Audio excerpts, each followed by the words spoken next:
Hello everyone. आज हमारा जो टॉपिक है वो है basic concepts of macro economics. Macro economics को हम डिफाइन करेंगे ऐसे। कहाँ से? Let's see. हमने पहले देखी है माइक्रो इकोनॉमिक्स, राइट। इसकी डेफिनेशन शुरू इंडिविजुअल से होती है, और जो मैक्रो इकोनॉमिक्स की डेफिनेशन है वो इन इंडिविजुअल्स को एक साथ स्टडी करना है। इंडिविजुअल्स बोल रहा हूँ मैं, कई लोगों को एक साथ, कई इकाइयों को, हिंदी में अगर बात करें तो इकाइयों को एक साथ होल में स्टडी करने को मैक्रो इकोनॉमिक्स कहते हैं। Study in the sense how they function in an economy, in the process of production, in the process of trade, commerce and everything, जो कि मॉनेटरी टर्म्स में कैलकुलेट होती है। उनके डिसीजंस, उनकी फंक्शनिंग, ये सब को एज ए होल लेवल। तो लमसम अगर हम बात करें तो it's not a study of single person, single unit और single firm. It is a study of many और whole which lie in whole perspective. For example, सारे स्टेट्स के अंदर सारे डिस्ट्रिक्ट्स को स्टडी करना एक मैक्रो लेवल की स्टडी होगी। एक कंट्री के अंदर सारे स्टेट्स को स्टडी करना मैक्रो इकोनॉमिक्स होगी। आई थिंक ये डेफिनेशन सबको समझ आ रही। अब बात करते हैं कि हम सबको पता है, रिमाइंडर हमेशा हमें याद रखना चाहिए। बुक्स के अगर हम नाम याद रखें तो हमें एग्जामिनेशंस में हेल्प मिलती है। तो एडम स्मिथ ने जो इकोनॉमिक्स को समझाने के लिए जो सबसे अच्छी चीज़ लिखी थी वो थी an inquiry into the nature and cause of wealth of nation. कई वेल्थ ऑफ नेशन बोलते हैं, तो आपको याद रखना है कि इसका पूरा नाम an inquiry into the nature and cause of wealth of nation. It's not only wealth of nations. अब आगे बात करते हैं कि इकोनॉमिक्स के सेंट्रल क्वेश्चंस क्या होते हैं। इकोनॉमी में जो क्वेश्चन पूछे जाते हैं कि what generates the economic wealth of a country and what makes country rich and poor, ये सब के क्वेश्चन आते हैं। अगर हम हिंदी में देखें, अर्थ आता है, फिर अर्थ का क्या मतलब रह जाता है हमारे दिमाग में। हम ये सोचते हैं अर्थशास्त्र का क्या मतलब है। तो उसके अंदर जो क्वेश्चंस पूछे जाते हैं, हमें जो आइडिया मिलता है कि यार क्या ये इस चीज़ का आंसर दे सकता है। इसमें अगर ये क्वेश्चन पूछे तो जायज़ है। जैसे हम ग्रेविटी के बारे में स्टडी करते हैं, उस दिमाग में सीधा फिजिक्स आती है, साइंस आती है। इसी तरह अगर हम ये सोचें कि ये जो वेल्थ है, ये जो संपदा है किसी राष्ट्र की, क्या होती है संपदा, क्या होता है उसका ट्रेजर, क्यों गरीब और अमीर होते हैं देश। तो ये क्वेश्चंस इकोनॉमिक्स के एरिया है, इनके सेंट्रल आइडियाज़ को डिफाइन करते हैं। यानी ये इकोनॉमिक्स कभी भी ये क्वेश्चन पूछे कि क्यों देश अमीर गरीब हैं, तो कहीं ना कहीं वो इकोनॉमिक्स की बात कर रहे हैं। अब बात आती है कि वेल्थ क्या चीज़ है यहाँ पे, नेचुरल वेल्थ क्या चीज़ है। इसको देखते हैं, मेनली आता है कहीं ना कहीं, क्योंकि हम देखेंगे इसकी डेफिनेशन है कि इकोनॉमिक वेल्थ और well being of a country does not necessarily depend on a mere possession of resources. The point is how these resources are used in generating a flow of production and how as a consequence income and wealth are generated from that process. हम किसी भी देश को rich या poor उसकी natural wealth की possession से नहीं देखते हैं। ऐसे तो जो अफ्रीकन कंट्रीज़ हैं वो नेचुरल वेल्थ में तो बहुत ज़्यादा हैं, लेकिन they are still poor. And similarly Netherland जैसी कंट्रीज़ हैं, या ये जो यूरोपियन स्मॉल कंट्रीज़ हैं, वहाँ पे नेचुरल रिसोर्सेज की तो बहुत कमी है, नेचुरल वेल्थ की तो बहुत कमी है, लेकिन वो फिर भी रिच कहलाते हैं। They are called rich, they are rich, really rich. तो it all depends upon flow of production, या फिर जो वो प्रोसेस यूज़ करते हैं उस नेचुरल वेल्थ को एक्यूमुलेट करने के लिए, उससे फ़ायदा उठाने के लिए, या उससे आगे प्रोडक्ट्स बनाने के लिए, उससे इनकम जनरेट करने के लिए, या फिर उससे वेल्थ जनरेट करने के लिए। तो ये चीज़ें इस बात पर डिपेंड करती हैं, जो अमीरी गरीबी है किसी देश की, वो इस बात पर डिपेंड करती है कि वो कैसे प्रोसेस को इस्तेमाल कर रहा है प्रोडक्शन में और कैसे उस रिसोर्स का यूज़ कर रहा है। फॉर एग्ज़ाम्पल मैं अब यहाँ पे बीच में लाता हूँ कि जो पेट्रोलियम है हमारे इंपोर्ट में बहुत काउंट होता है इंडिया में, लेकिन हम ये कभी मेजरली बहुत सारे लोग मिस कर देते हैं बिकॉज न्यूज़ और डेली जो हमारा सिनेरियो बना हुआ है देश का उसमें ये दिखाया जाता है कि हम इंपोर्ट करते हैं पेट्रोल, लेकिन बहुत बड़ा हिस्सा उसका एक्सपोर्ट भी करते हैं पेट्रोलियम का। हम प्रोसेस्ड पेट्रोलियम प्रोडक्ट्स का बहुत बड़ा हिस्सा एक्सपोर्ट करते हैं। That's a major thing we do. तो ये बात भी देखने लायक है, तभी हम तरक्की कर पाएंगे जब हमारे पास प्रोसेसिंग एबिलिटीज़ होगी। How does this flow of production arises, ये क्वेश्चन आता है भी कि कैसे फ्लो ऑफ प्रोडक्शन बनता है। Flow of production arises out of production of commodities. ये जब कोई भी कमोडिटी बनती है, कमोडिटी फॉर एग्जांपल शर्ट बन रही है, कोई क्लॉथ बन रहा है, पीस ऑफ क्लॉथ बन रहा है, या कोई सर्विस बन रही है जैसे ट्रांसपोर्टेशन होगी या आईटी की होगी कोई भी, तो वो मिलियन ऑफ इंटरप्राइजेज यानी बहुत सारे जो इंडस्ट्री फर्म्स हैं वो मिल के, बड़ी या छोटी हों, वो उसे प्रोड्यूस करते हैं। इस पॉइंट से फ्लो ऑफ प्रोडक्शन शुरू होता है। तो कहीं पे भी आपको क्वेश्चन पूछा जाए where does this production process arises, arise कहाँ होता है प्रोडक्शन प्रोसेस, तो आपको बस याद रखना है कि जो प्रोड्यूस कर रहा है वहाँ से प्रोडक्शन हो रहा है, जहाँ पे उसकी प्रोड्यूस हो रहा है, प्रोड्यूस मतलब कोमोडिटी प्रोड्यूस हो रही है। यहाँ पे बात कर रहा हूँ शर्ट की, तो शर्ट कौन प्रोड्यूस कर रहा है, जो क्वेश्चन पूछा जाए। कोमोडिटी पूछा गया, हमारे लिए कोमोडिटी क्या है इकोनॉमी में, फिनिश्ड गुड है, यानी कि जो गुड हमारे सामने दिखता है रिजल्टेंट। तो यहाँ पे प्रोडक्ट वहीं से राइज होता है जो उन्हें बनाता है। What happens when these commodities are being produce, क्या होता है जो ये कोमोडिटीज़ बन जाती हैं उसके बाद। तो उसमें जो होता है कि जो गुड्स एंड सर्विसेज जब बन जाती हैं, जैसे कि एक एंटीवायरस है फॉर एग्जांपल, वो बना तो लिया एक सॉफ्टवेयर इंजीनियर ने, लेकिन फिर बना लिया, प्रोड्यूस हो गया, फिर क्या, उसे बेचना होगा, उसे ही हैज़ टू सेल इट, वो सोल्ड होगा कंज्यूमर को जो उसे यूज़ कर सके। वो शर्ट, कोई शर्ट को पहनने वाला होगा तो उसे खरीदेगा। Goods and services purchased by that entity might be for final use और फॉर फर्दर प्रोडक्शन। यहाँ पे जो गुड या सर्विसेज हैं वो आगे फर्दर प्रोडक्शन में काम आ सकती हैं या फाइनल यूज़ के लिए काम आ सकती हैं, लेकिन अल्टीमेटली यूज़ करने के लिए होगा। When it is used in further production, it often loses its characteristics as that specific good and is transformed through a productive process into another good. ये जो प्रोसेस है ना, इसमें एक गुड ए था तो आगे चल के बी हो जाएगा, वो आगे चल के सी हो जाएगा और फाइनली हमें डी के तौर पे दिखेगा। वो ए से ओरिजिनेट हुआ उसका मेन चीज़, फिर वो बी में कन्वर्ट हुआ, फिर सी में कन्वर्ट हुआ, और जो हम यूज़ करते हैं या फिर जो मार्केट में आती है वो डी के तौर पे आती है। तो यहाँ पे फॉर्म चेंज हो जाती है प्रोडक्शन प्रोसेस में, ट्रांसफॉर्मेशन हो जाती है। तो प्रोडक्शन प्रोसेस के अंदर क्या होता है, ट्रांसफॉर्मेशन होती है। प्रोडक्शन प्रोसेस के अंदर क्या होता है, ट्रांसफॉर्मेशन होती है, जो उसकी यूटिलिटी इंक्रीज़ कर देती है। यूटिलिटी इंक्रीज़ होने से वैल्यू इंक्रीज़ हो जाती है। तो वैल्यू इंक्रीज़ होने से क्या होगा, इनकम जनरेशन होगा, बिकॉज उसकी वैल्यू बढ़ चुकी है।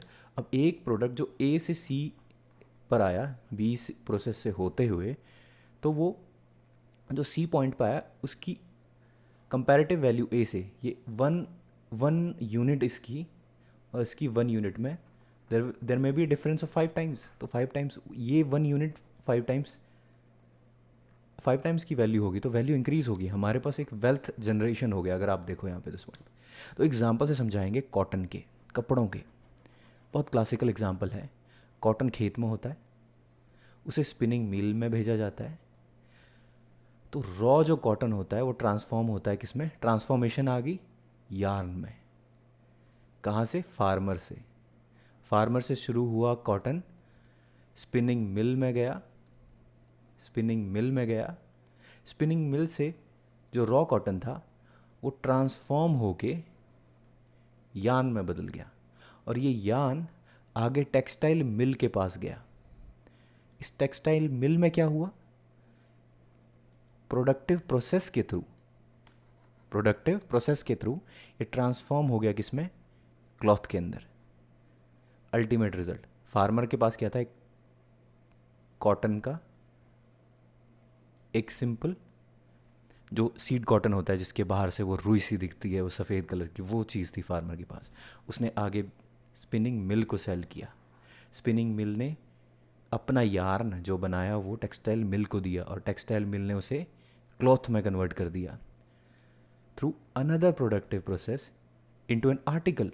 अब यहाँ पे जो ट्रांसफॉर्मेशन है अगला वो क्या है, सिंपल थानें होती हैं, देर आर लॉट ऑफ, हमने कपड़ों की दुकानों में देखा होगा जिसमें लंबे लंबे ऐसे फट्टों पर लिपटे हुए कपड़े होते हैं, कपड़े के जो भी होते हैं, जो शर्ट जब हम बनाने जाते हैं, पैंट बनाने जाते हैं, तो उन थान से क्या बनती है, शर्ट बनती है।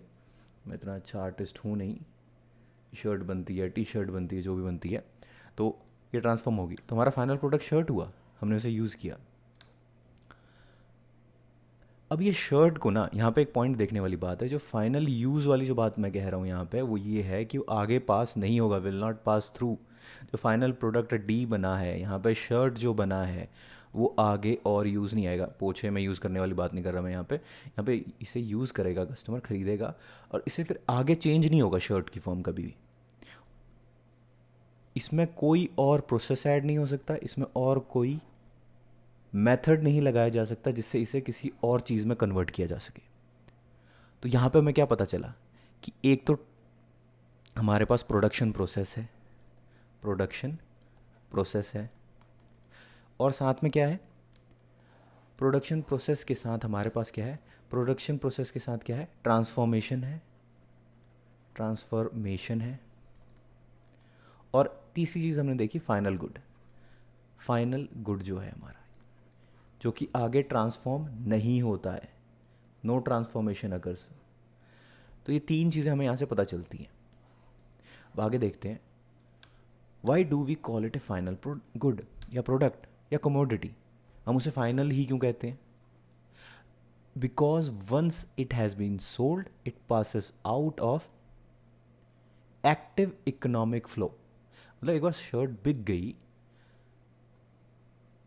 तो इसका आगे ना उसमें वैल्यू एडिशन नहीं हो रहा है, उसमें कोई ऐसा क्या कहते हैं कंपोनेंट नहीं जुड़ रहा है जो उसकी वैल्यू बढ़ा सके, उसकी इंपॉर्टेंस बढ़ा सके।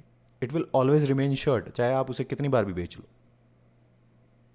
It's just trying to inflate price, यानी कि बस महंगा करके बेचने वाली बात हो जाएगी।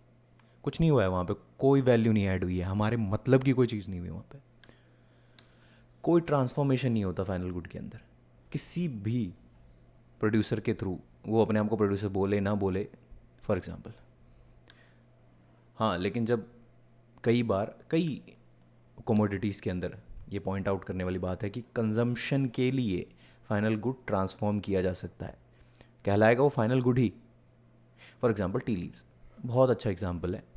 घर में जो हमारे चाय बनती है, चाय की पत्ती नहीं खाते हम डायरेक्ट, है ना। व्हाट वी डू इज़, हम दूध, पानी और चीनी डालते हैं, हिंदी के लिए सॉरी यार, इन तीन चीज़ों को डालते हैं तब, और फिर इसमें क्या करते हैं, चाय पत्ती ऐड करते हैं। तो जो चाय पत्ती है, ये चाय पत्ती अल्टीमेटली ट्रांसफॉर्म करके हमने यूज़ की है। लेकिन ये जो चाय पत्ती अगर फॉर एग्ज़ाम्पल किसी चाय की दुकान पे हो तो तब फाइनल गुड चाय होगी, ना कि चाय पत्ती होगी। तो यहाँ पे भी कहाँ यूज़ हो रही है, कैसे यूज़ हो रही है, उस पर भी डिपेंड करता है, कौन यूज़ कर रहा है, उस पर भी डिपेंड करता है कि फाइनल गुड है कि नहीं है। अब जो फाइनल गुड है ना, दो तरह का होता है, एक कंजम्पशन गुड होता है, एक कैपिटल गुड होता है। ये बहुत इंपॉर्टेंट चीज़ है, ये बेसिक्स हैं बिल्कुल, जिन्हें हमें आगे हमारे स्टडी में, चाहे हम आगे बीए करें, बीकॉम करें, कोई और फील्ड के अंदर इकोनॉमिक्स करें, बीएससी इकोनॉमिक्स भी होती है आजकल कई सब्जेक्ट्स के अंदर, या कोई भी ऐसा कॉमर्स फील्ड में जाएं हम, तो हमें ये जो टर्म्स है ना, ये पता होनी चाहिए इकोनॉमी की, तभी हम अच्छे स्टूडेंट्स कहलाएंगे इकोनॉमिक्स के। तो let us see what is consumption goods. तो पहले डेफिनेशंस देख लेते हैं। Goods like food and clothing and services like recreation that are consumed when purchased by their ultimate consumer. Ultimate consumer consumption तो एक चाय पत्ती वाला भी कर रहा था, लेकिन अल्टीमेट कंज्यूमर चाय पीने वाला है. These are called consumption good और कंज्यूमर गुड. अब रिक्रिएशन एक्टिविटीज़ में फिल्म प्रोड्यूस हुई है. फिल्म प्रोड्यूस हुई है, जब वो यूज़ होगी उसके बाद उसमें कोई चेंज नहीं होगा, उसे कोई चेंज नहीं करेगा, वो सीधी ही यूज़ हो रही है. It's just for ultimate consumer. Food है, फॉर एग्जांपल मैगी है, वो मैगी सीधी मैगी ही बनेगी 2 मिनट में, उसके बाद वो खाई जाएगी. इसके अलावा कुछ नहीं होगा, उसका कोई चीज़ नहीं है, वो कहीं काम नहीं आ रही है, किसी और काम नहीं आ रही है. लेकिन वहीं पे कुछ ड्यूरेबल करेक्टर के गुड्स होते हैं, जिन्हें ड्यूरेबल गुड्स भी कहा जाता है. वो प्रोडक्शन प्रोसेस में काम आते हैं जो ड्यूरेबल करेक्टर के होते हैं, जैसे कि टूल्स, इम्प्लीमेंट्स एंड मशीन्स. इनमें क्या खास बात है कि ये फाइनल गुड्स कहला रहे हैं. For example tools. टूल्स किसी भी प्रोडक्शन प्रोसेस में काम आते हैं, राइट. लेकिन ये अपने आप में ट्रांसफॉर्म नहीं होते हैं. ये अपने आप में ट्रांसफॉर्म होके कोई नया गुड नहीं बनाते हैं. ये नया गुड बनाने में मदद करते हैं, मतलब कि फर्दर चेंज नहीं हो रहे हैं. और जो भी इन्हें ख़रीदता है वो हमेशा इनका यही यूज़ करता रहता है. तो हमने डेफिनेशन में पढ़ा था कि उसके अंदर आगे कोई चेंज नहीं आएगा, है ना. तो ये चेंज नहीं आ रहा है यहाँ पे. तो हमें यहाँ से ये डेफिनेशन जो है यहाँ पे, ये जो अभी बोला हमने कि ये ड्यूरेबल करेक्टर है, ये किसकी डेफिनेशन देखी हमने अभी? वो है कैपिटल गुड की. अब कई लोग बोलेंगे जी टीवी हो गया, फ्रिज हो गया, ये भी बहुत दिनों तक काम आता है, ये भी ड्यूरेबल इन नेचर होता है, तो ड्यूरेबल कंज्यूमर गुड हो गया. मतलब कि उसे भी चेंज करने की ज़रूरत नहीं है, टूल्स एंड इम्प्लीमेंट्स की तरह ही होते हैं, लेकिन वो कैपिटल गुड नहीं कहलाए. वो किसी प्रोडक्शन प्रोसेस में काम नहीं आ रही है. प्रोडक्शन प्रोसेस मतलब उनसे कोई चीज़ ट्रांसफॉर्म नहीं हो रही है, कोई वैल्यू एडिशन नहीं हो रही है, हम घर में यूज़ कर रहे हैं उसे. वो कहीं इकोनॉमिक साइकिल में किसी खरीद फरोख्त के अंदर या फिर चीज़ों की बिकवाली के अंदर, मार्केट के अंदर नहीं काम पे आ रही है. इसलिए those are called durable consumer goods. और ये ड्यूरेबल करेक्टर के होते हैं क्योंकि ये इम्प्लीमेंट्स हैं, मशीन्स हैं, टूल्स हैं. ये फाइनल अल्टीमेट कंज्यूमर के पास तो नहीं होते हैं, लेकिन कहीं ना कहीं वो अल्टीमेट कंज्यूमर ही होता है, लेकिन वो प्रोडक्शन प्रोसेस में काम आ रहा होता है. while they make production of other commodities feasible, they themselves do not get transformed in the production process. मैंने अभी बोली ये चीज़. They are also final goods, yet they are not final goods to be ultimately consumed. ये बात भी मैंने पहले बता दी है. They are the crucial backbone of any. ये बातें हो चुकी हैं. कंटिन्यूस साइकिल प्रोडक्शन कई में आते हैं, लेकिन जो मेन बात है कि ये जो कैपिटल गुड्स हैं ये वेयर एंड टेयर होते हैं. टूल मशीन है, कपड़ा बनाने वाली मिलिंग मशीन है भाई, वो बिजली से चलती है, माना इलेक्ट्रिसिटी से, उसके चक्के वक्के घूमते होंगे, उनमें तो जैसे गोल गोल होता है ना, ऐसे करके सेटिंग्स वाला डिज़ाइन होता है. मैं बना भी पाऊँगा कि नहीं, ऐसे करके कुछ डिज़ाइन सा होता है, इसमें गोला सा होता है, इसमें चेन लगी होती है. तो वो चीज़ें वेयर एंड टेयर होती हैं, उनको रिप्लेस करना पड़ सकता है, उनकी मेंटेनेंस पे रुपया लगता है. ग्रीसिंग ऑयलिंग बोलते हैं जिसे हम कभी कभी. ऐसे जैसे हमारी मोटरसाइकिल होती हैं, हमारे घर पे कारें होती हैं, उनको टाइम टू टाइम मेंटेनेंस चाहिए, सर्विस चाहिए, उसमें रुपया लगता है. तो कैपिटल गुड्स यहाँ पे एक तरह का हमसे चाहती हैं कि हम कुछ चीज़ लगाएं जिससे कि वो बरकरार रखें अपने वर्किंग कैपेबिलिटीज़ को. सम कमोडिटीज़ मैंने बताया कि टेलीविज़न, ऑटोमोबाइल्स, होम कंप्यूटर, जो बहुत ज़्यादा कंज्यूमर ड्यूरेबल्स कहते हैं उन्हें, अभी मैंने बताया फ्रिज और टीवी का. लेकिन कुछ गुड्स होते हैं, आप ये पूछेंगे जी तो फिर क्या कहते हैं, जो बीच का जो कहलाया, यार्न हो गया, क्लॉथ का जो आप बोल रहे थे थान होती हैं, वो क्या होगी फिर? वो कहलाती हैं इंटरमीडिएट गुड्स. मतलब कि पूरे प्रोसेस के अंदर जब ए से लेके, मतलब कॉटन जो बॉल्स थी जिसमें से सफ़ेद सफ़ेद रुई सी निकलती है, और जो शर्ट है, डी बोलता हूँ मैं इसे, शर्ट और ये कॉटन, इन दोनों के बीच में जो भी वो बने हैं, जैसे यार्न बना, फिर थ्रेड्स यानी यार्न का मतलब थ्रेड ही हुआ, थ्रेड के बाद क्लॉथ बना वीविंग के बाद, तो ये क्या कहलाए? ये इंटरमीडिएट गुड्स कहलाए. मतलब ये एक इंडस्ट्री के लिए, जैसे कॉटन तो इसका रॉ मटेरियल हो गया यार्न का, और यार्न किसका रॉ मटेरियल होगा? टेक्सटाइल इंडस्ट्री का. और टेक्सटाइल इंडस्ट्री से जो प्रोडक्ट निकल रहा है क्लॉथ, वो टेलर या फिर किसी भी क्या कहते हैं क्लॉथ इंडस्ट्री का, यानी कि जो गारमेंट्स इंडस्ट्री का क्लॉथ क्या हो गया, रॉ मटेरियल हो गया, ठीक है। Measure of total final goods and services produced in the economy, it is obvious that we need a common measuring rod. यहाँ पे अब बात थोड़ा आगे ले चलते हैं, ठीक है। यहाँ पे अब बात क्या है, हमने जान लिया कि क्या बीच में सिस्टम होते हैं, कैसे गुड्स होते हैं, क्या इकोनॉमी में क्या चीज़ देखनी चाहिए, क्यों फाइनल गुड है, कैसे है, ये सब जान लिया। अब जानते हैं कि इन्हें फिर हम बोला ना अभी अर्थ मनी के तौर पे देखना पड़ता है इन्हें। तो मनी क्या है, कॉमन मेजरिंग रॉड है यहाँ पे। हम ये सब क्यों पढ़ रहे थे, मैक्रो इकोनॉमिक्स का हिस्सा था। मैक्रो इकोनॉमिक्स के अंदर अगर हम इसे पढ़ रहे हैं तो हमें ये जानना होगा कि ये बड़ी चीज़ क्या है, ये होल चीज़ क्या है। तो वो कॉमन मेजरिंग रॉड हमेशा मनी रहेगी। हम टन ऑफ राइस में टन्स में तो कैलकुलेट कर नहीं सकते इकनॉमी को, या नंबर्स में इकनॉमी 10 है, क्या 10 है भाई, या कपड़ा कितने मीटर है, कपड़ा मीटर कह सकते हैं लेकिन इकनॉमी मीटर तो नहीं हो सकती। तो उसके लिए जो टर्म यूज़ होगी वो मनी होगी। मॉनेटरी टर्म्स में हम इकनॉमी को कैलकुलेट करेंगे। रेटिंग वाली बात नहीं है यहाँ पे हम वैल्यू हम देखते हैं कि यार हमें अपने देश की क्या कहते हैं वो बतानी है, क्या कहते हैं औकात बतानी है।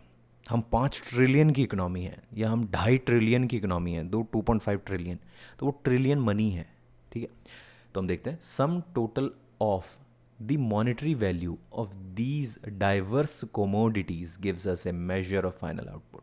ये फाइनल आउटपुट हमें इकनॉमी को समझने में मदद करता है कि पहले क्या था, बाद में क्या है।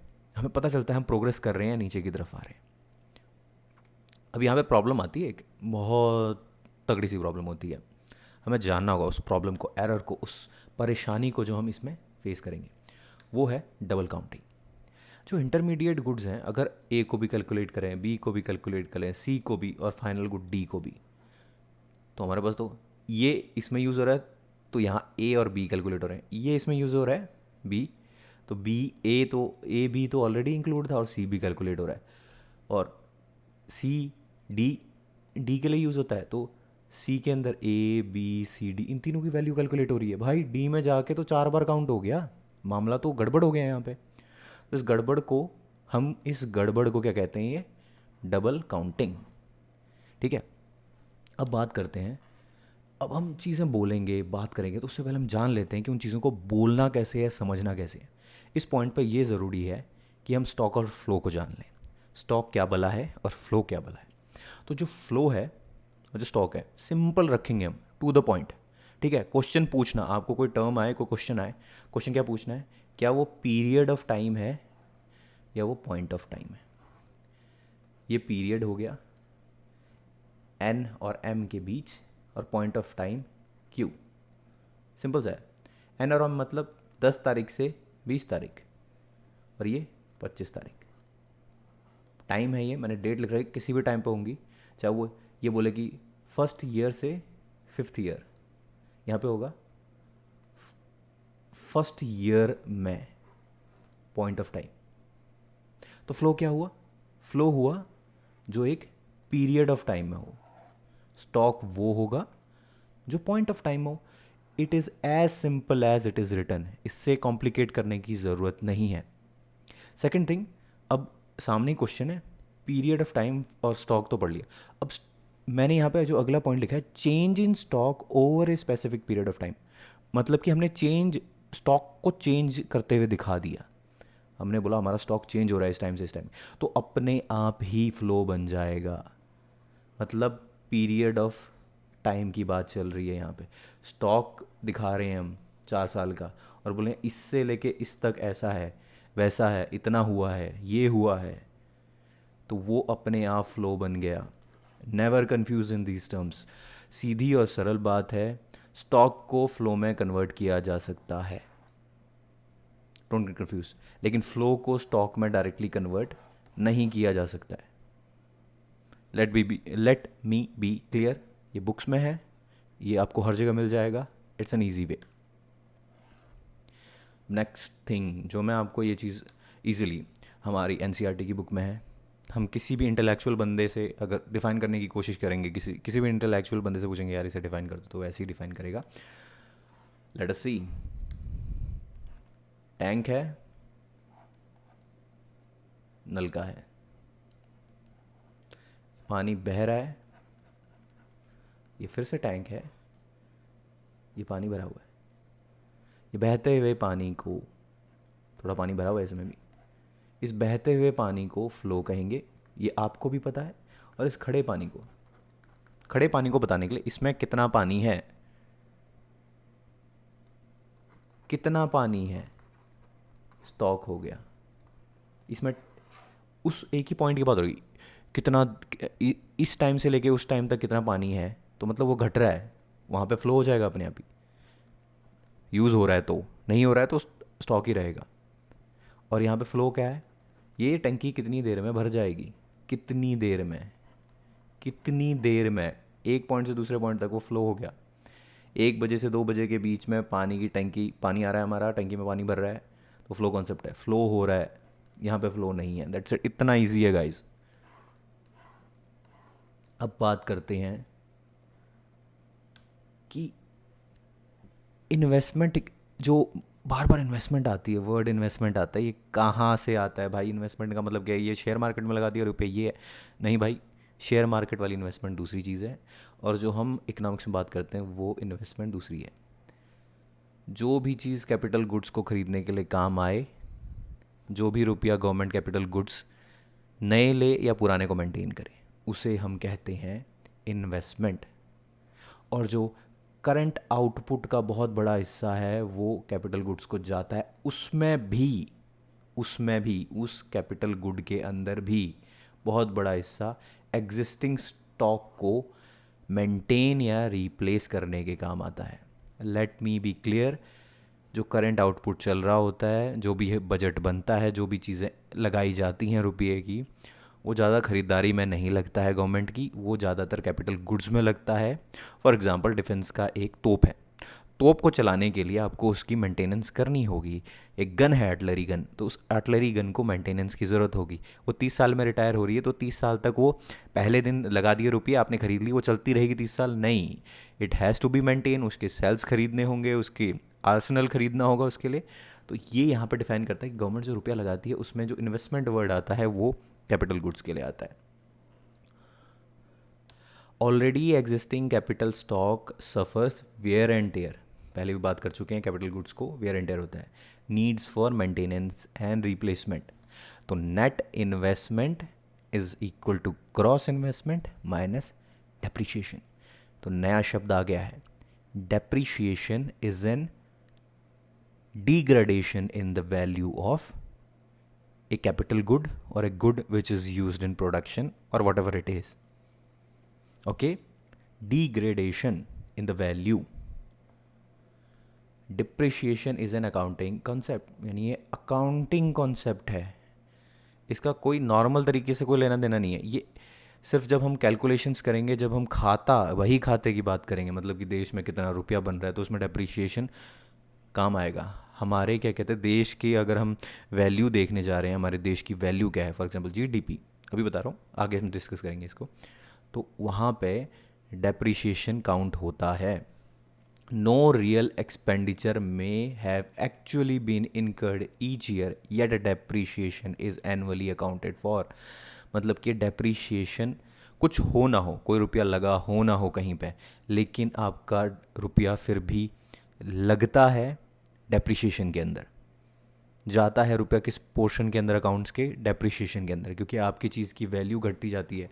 10 रुपये की चीज़ है, 10वें साल में उसकी वैल्यू 0 है, तो हर साल वो 1 रुपया माइनस होते हुए जा रही है, मतलब कि वो माइनस हर साल हो रही है, लास्ट में उसकी स्क्रैप वैल्यू आई है, ये बिल्कुल ख़त्म, खलास, 0। ठीक है, अब डिस्कशन में वापस आते हैं।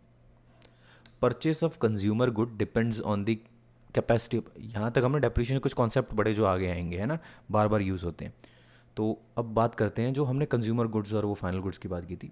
Purchase of consumer good depends upon the capacity of the people to spend on these goods. Capacity of people to spend, मतलब कि वो कितना खर्च कर सकते हैं, और खर्च तब करेंगे जब उनके पास कुछ होगा, और वो होता कहाँ से है? इनकम से। इनकम से होता है स्पेंडिंग पावर, और वो स्पेंडिंग पावर ही डिसाइड करती है कि कंज्यूमर गुड्स कितने खरीदे जाएंगे। आपके पास कितना रुपया है, कितना क्रेडिट है आपके पास, उसी से तो आप चीज़ें खरीदोगे, और जब वो खरीदोगे तो इकोनॉमी में जाएगा।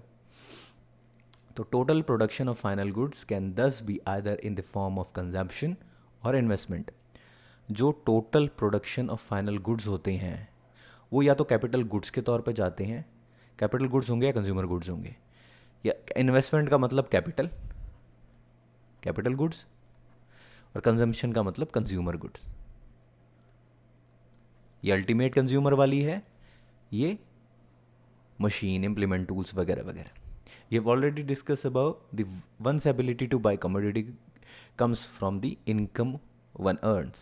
So income कहाँ से जनरेट होती है, किन किन पॉइंट में जनरेट होती है हमारी इकोनॉमी के अंदर या फिर हमारे आसपास। तो अर्निंग वेजेस, जो काम करेगा, अर्निंग प्रॉफिट्स, जो उस फर्म को चलाएगा, अर्निंग रेंट्स, जिसकी वो ज़मीन होगी, जिस ज़मीन पे ये एक्टिविटीज़ हो रही हैं, अर्निंग इंटरेस्ट, जो इस पूरे सिस्टम को चलाने के लिए जो कैपिटल देगा। It may be bank, it may be government, it may be a person, it may be a person. ठीक है। In short, the income that people earn as owners of factor of production are used by them to meet the demand of goods. Labourer के पास क्या है, skill, entrepreneur क्या करता है, management, landlord के पास लैंड, और इंटरेस्ट कहाँ से आता है, कैपिटल से। सबकी अपनी अपनी क्वालिटीज़ हैं, इन क्वालिटीज़ के लिए वो पेमेंट लेते हैं। तो ये जो क्वालिटीज़ हैं ये एज ए फैक्टर, मतलब कि इनपुट्स के तौर पे यूज़ होती हैं। मैनेजमेंट भी एक इनपुट ही है, लैंड भी इनपुट है, कैपिटल भी इनपुट है, और जो स्किल है, लेबर है, उसकी स्किल्स भी एक इनपुट है, तभी तो प्रोडक्शन प्रोसेस पूरा होता है। So, the social act of consumption and production are intricately linked, and in fact, there is a circular causation here. तो जो सर्कुलर फ्लो ऑफ इनकम है वो शुरू हो जाती है यहाँ पे। तो हम ये एक छोटा सा एग्जांपल इसे अगली वीडियो में डिफाइन करेंगे। To be continued. I hope आपको वीडियो अच्छी लगी होगी। लाइक करना, शेयर करना, और आशा करता हूँ आपको सीखने को कुछ मिलेगा। कोई डाउट्स हो तो you can ask in comments.